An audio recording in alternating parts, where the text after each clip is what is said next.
Hello, it would appear that you have clicked on a thumbnail for a video in regards to Saint Riot plays Elden Ring PvP Invasions with Arcane build. If you have clicked on this video on accident, please leave now.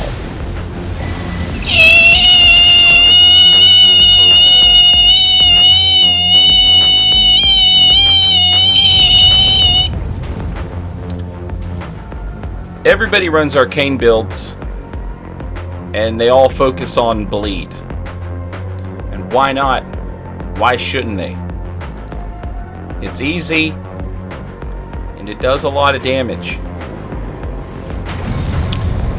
You hit somebody a few times, you eventually get past their bleed resistance, they lose whatever percentage of their health.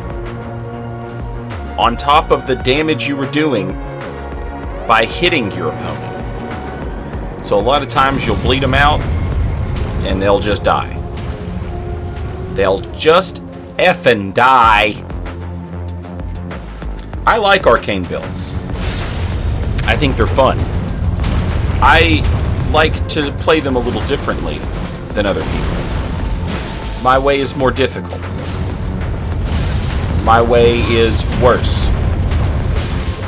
My way is more fun. For me. And that's what matters. To me.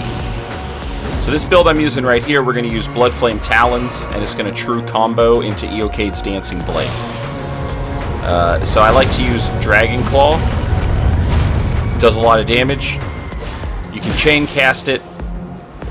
And what that means is you can cast it once and then immediately cast it again.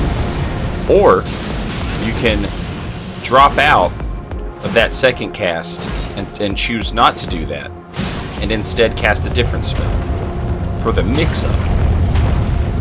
If you choose to do Dragon Talon twice, it has long recovery on it, that second cast. You're going to be stuck for a minute, just looking foolish.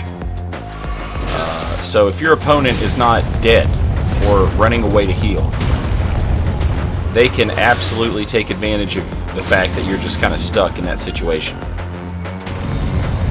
So on my Arcane builds, I like to true combo stuff into Bloodflame Talon. So I like to use Dragon Claw into the Bloodflame Talon into whatever I'm trying to true combo. However, Arcane builds also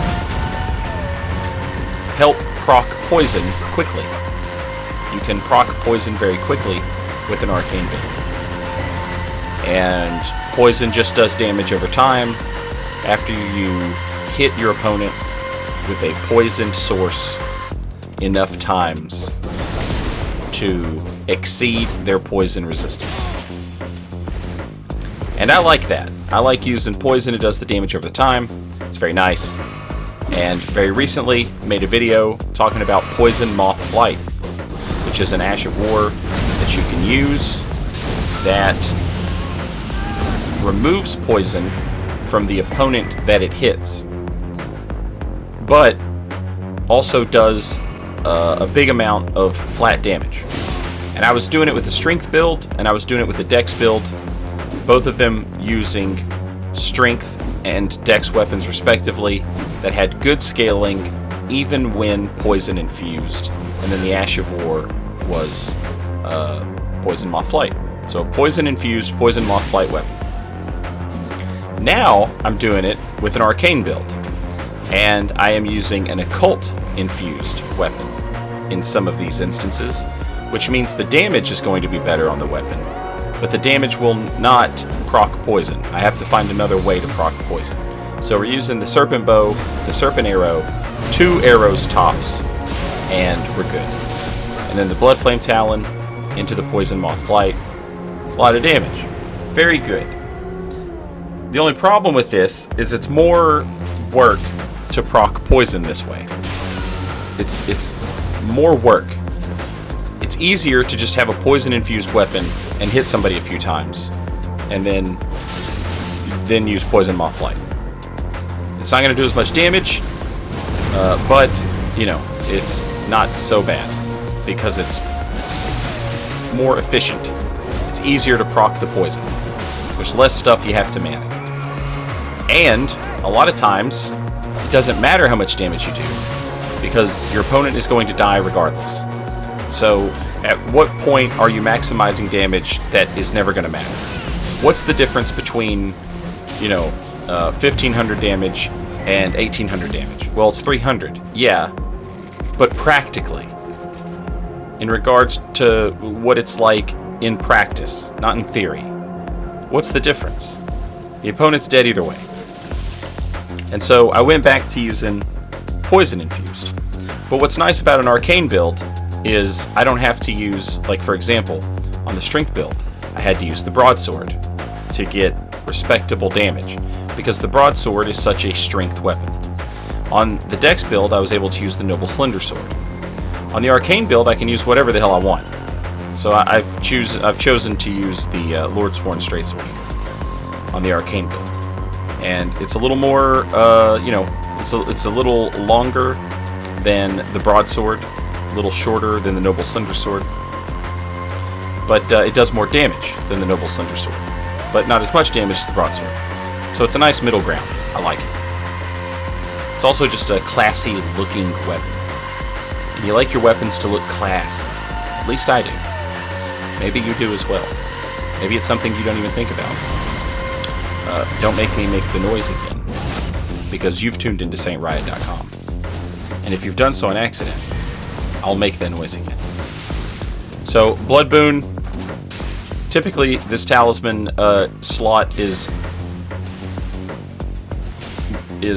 taken up by Lord of Blood's Exaltation, which was recently nerfed.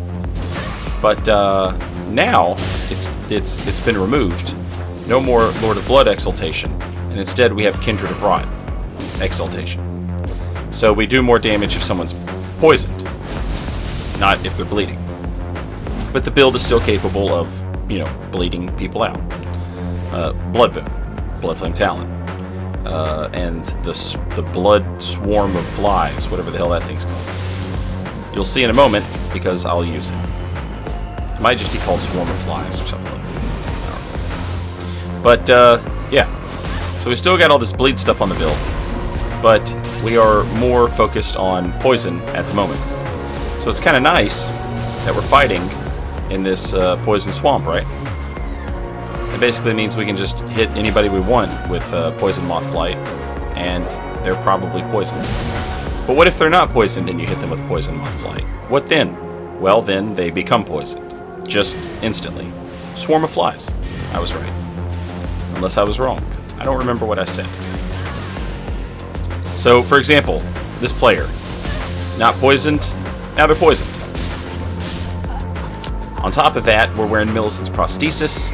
It gives us 5 dex and a buff if we hit an opponent multiple times. If we hit an opponent multiple times, we get a buff to our damage.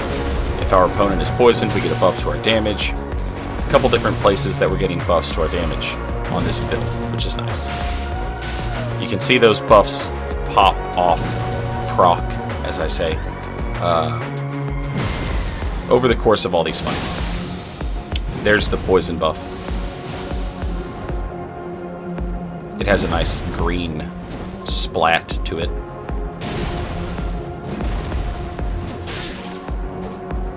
And the multi-hit buff has some interesting interactions with different attacks and spells. For example, Dragon Claw.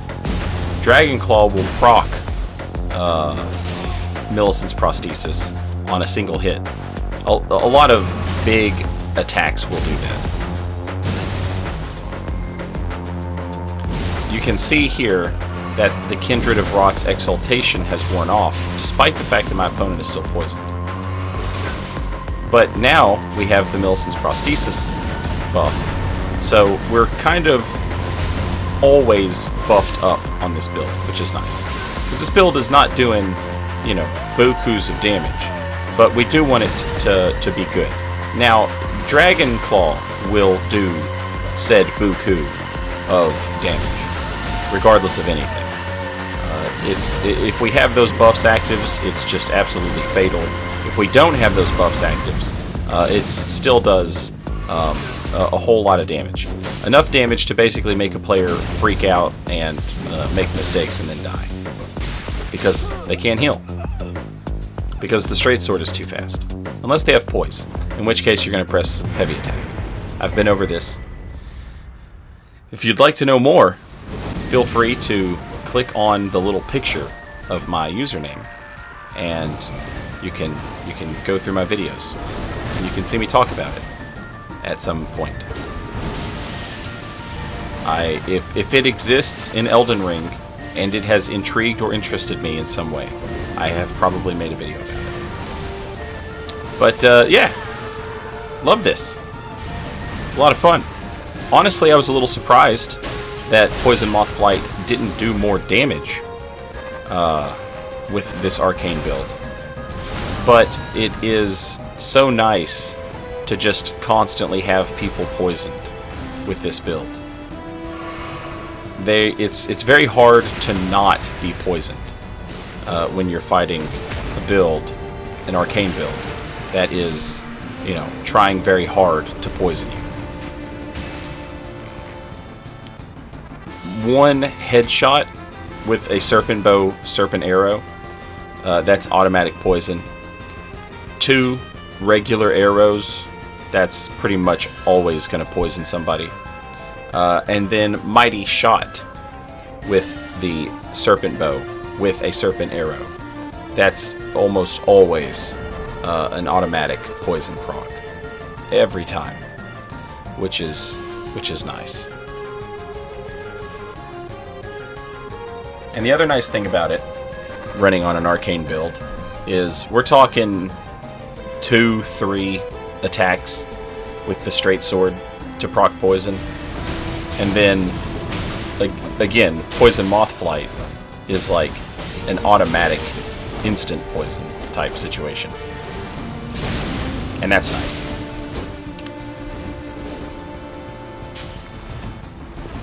I don't know if it is automatic always, but I've never not seen it proc poison.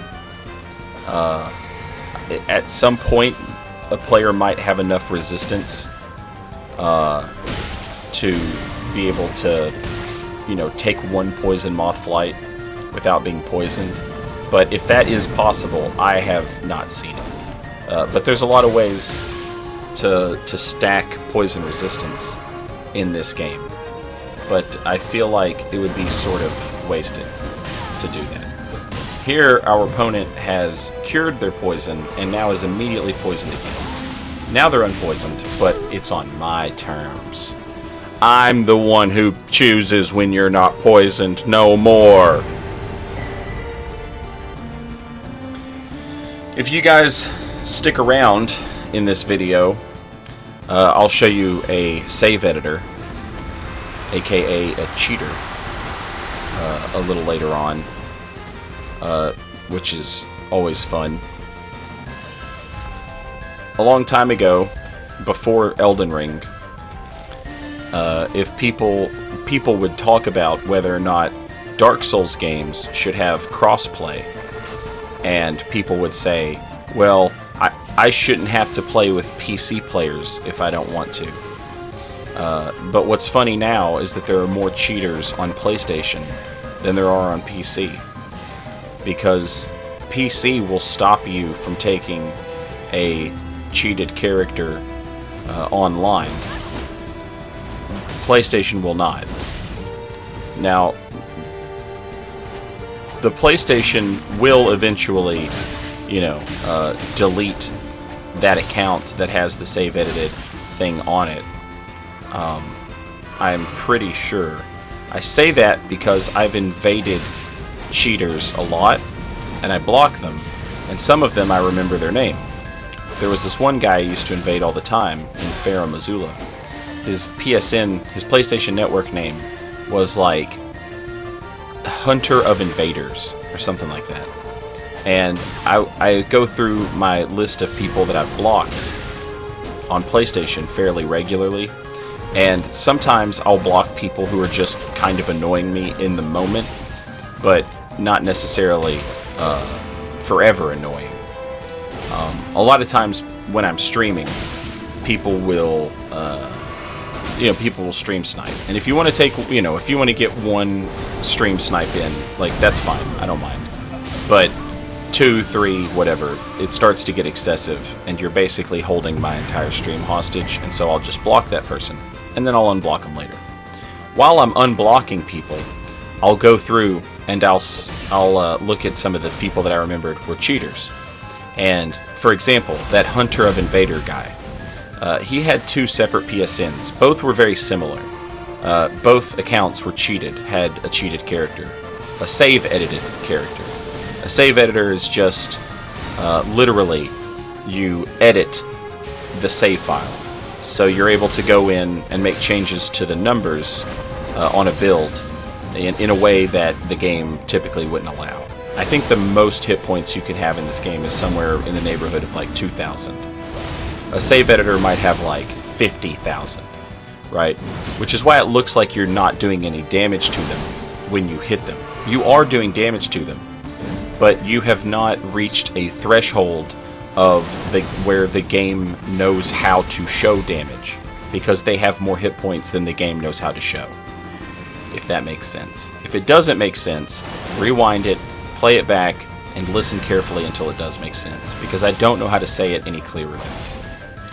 But the point is, that's a save editor. That's what a cheater is on PlayStation. I have gone through and, I've invaded several of them. I block them.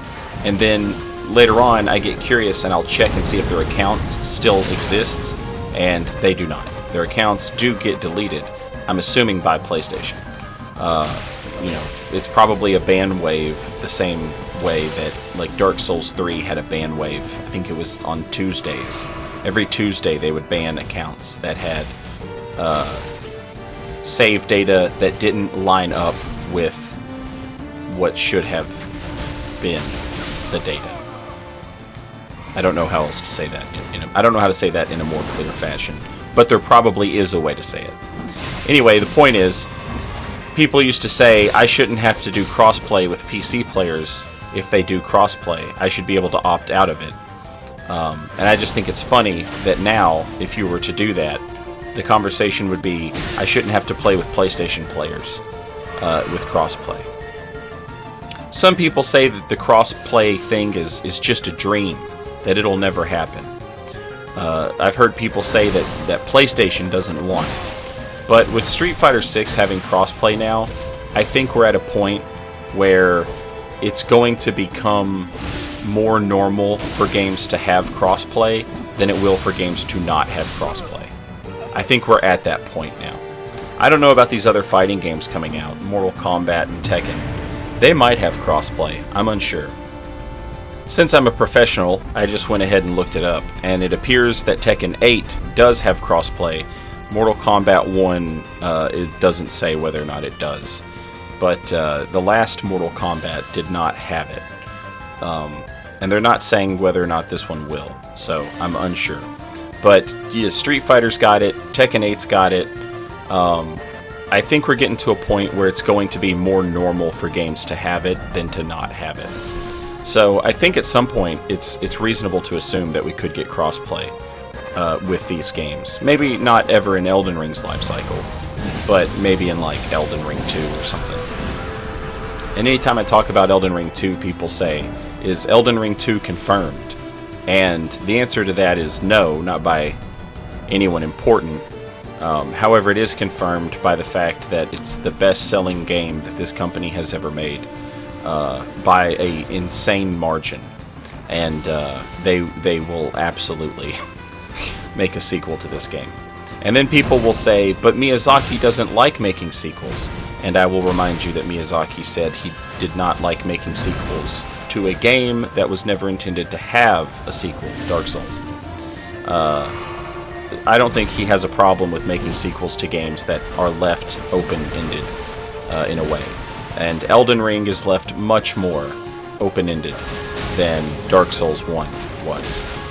Dark Souls 1 has 2 endings, and both of them sort of imply the end.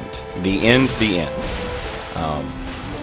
Dark Souls 2 went out of its way to basically try and not trip over Dark Souls 1's shoelaces that it left untied. And then Dark Souls 3 basically just made an entire game about tripping over shoelaces, which is fine. And from like a meta-narrative standpoint, Dark Souls 3 is undefeated. One of the best meta-narratives in a video game, in my experience. But sort of, I'm getting out of pocket here. Will they make a sequel to Elden Ring? Yeah, probably. Will it have crossplay? It sure would be nice, and I think it would be weirder if it didn't. I think it would be weirder if it didn't have it. And but it's funny that PlayStation players will be the ones who are like, oh yeah, there's cheaters on PlayStation.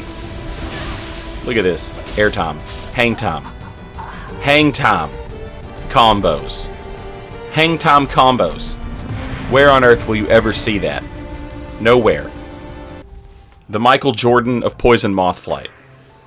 So this Phantom over here, this is the cheater. I'm just hanging out. I'm not doing anything. He's got infinite, well, not infinite, but near infinite hit points, near infinite FP, near infinite stamina. I've poisoned him several times. He keeps unpoisoning himself. He never takes damage. We never see his health bar move. We never see anything. But I'm just kind of standing here, not doing anything. And if he attacks me, I just dodge it. And he eventually gets tired of it and just severs out.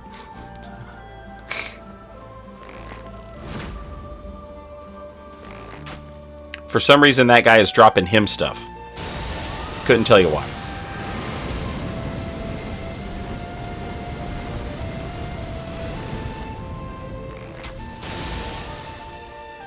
So there you see, I knocked him out of that spell, and you can see he's poisoned, and you can see I did damage to him, and yet his health bar doesn't move. And that's because this person has save edited stats. Their stats are not consistent with what the game is intended to run. And so, as a result, this player just... Oh, I'm sorry. He didn't sever out. He disconnected. That cheater disconnected. And it's funny to me that we have these players who cheat, and then we have players who play with them. In my opinion, if you are playing with a cheater, you're a cheater. You know what they're doing. You know, there's no way you don't know. If you don't know, you're so stupid that I shouldn't have to play with you either way. But there's no way in hell I'm going to take this opportunity to annoy a cheater into disconnecting and then not kill the person who's playing with them. You know what I mean? I'm absolutely going to take that. This is the pinnacle of content. A lot of people like hate mail content. I'm not a fan of hate mail content. I don't like knowing that I made a regular person have a bad day.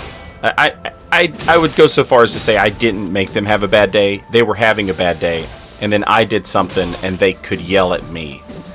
You know, they could blame their bad day on me, if momentarily. And then, you know, you use that to make people be like, yeah, I love feeling like other people don't like me. I don't like that. I don't like that type of content. Especially when it's like baited out, you know? When somebody like... You'll see gankers do this a lot. Gankers will kill an invader and then send them a message because they want you to reply to the message angrily so that they can say they got hate mail to people on Facebook or Reddit or whatever. So people try and like bait hate mail, which is its own weird kind of sadness that I don't particularly understand. It seems like if you want people to notice you and to talk to you, but you want them to not like you, then why did you care enough, right? To, like, you don't want people to like you, but you want people to talk about it. It doesn't make sense to me. It just screams of adolescence, testing boundaries, which is fine if you're an adolescent. But if you're not, if you're a full adult human, and you're like, I don't like people, but I want people to talk about me, you could simply, what I would do is, I would make a robe out of a potato sack, and I would go to the grocery store, and I would buy, 20 gallons of purified water, and I would buy 1,000 hot dogs, and then I would boil the hot dogs in the water, and I would live off of that hot dog water. That would be my sustenance, my nutrients. And then I would take all the hot dogs and I would cart them down to the nearest village, and I would put a little lockbox with a donation slot, and I would put a sign up that said free hot dogs, $1 donation encouraged. And then I would just live off of hot dog water and the money that I made selling hot dogs as a monk in seclusion, away from every other person who I didn't want to like me. But as a normal guy, as a functioning, rational, normal guy, I want to be acknowledged as a person, and I want people to think that I did cool things, and so I do cool things in my video game, and then I post the videos here for you guys to look at. And you say, you'll timestamp it, you'll put a little timestamp down in the comments, and you'll say, wow, that was really cool. I didn't know that sort of thing could happen. I didn't know that was even a thing. And I'm like, yeah, it's a thing, and I figured it out, and I showed it to you. And that's my life. And as a result, I can just make hot dogs and then eat hot dogs, and then I can go to the store and I can wear normal clothes at the store, and I can see people, and I can, my cashier says, hey, hi, how are you today? And I say, I'm doing very good. How are you? How was your day? Instead of, pretending like I'm Travis Bickle, or whatever. It's just a much better way to live your life. Similarly to how using an Arcane build for Poison Moth Flight is more fun than running dual seppuku curved swords, or whatever, Rivers of Blood, whatever that is. That's just one man's opinion. That's just one man's opinion. I have another opinion, and you'll notice that both of my opinions seem to be objective fact. I wouldn't walk up a ladder in front of a guy who is trying to kill you with a sword. I wouldn't do that. That seems foolish to me. Just like, dual seppuku curved swords seems foolish to me. Right? But if you're trying to farm hate mail from people that you don't want to like you, but you do want to talk to you, definitely go dual seppuku curved swords. Definitely do that if that's what you're after. Also, alternatively, just pay the $40 for the save editor. Just do that. There's no quicker way to make people think that you suck ass than to do that. But, you know, these are all just one man's opinions. This other invader right here is a streamer friend of mine. Nap Star F. All one word. Napstarf. And Napstarf was doing I'm just going to say Nap from now on. Nap was doing a challenge run, I think, where he can only level up by doing invasions. If he gets runes from any other source, he has to throw them away. He has to just jump off a ledge or something, or use the grace thing that returns you to the grace. And so Nap, I know, is level close to level 90 here, and I am level 60 here, which is wild. That we got the same host.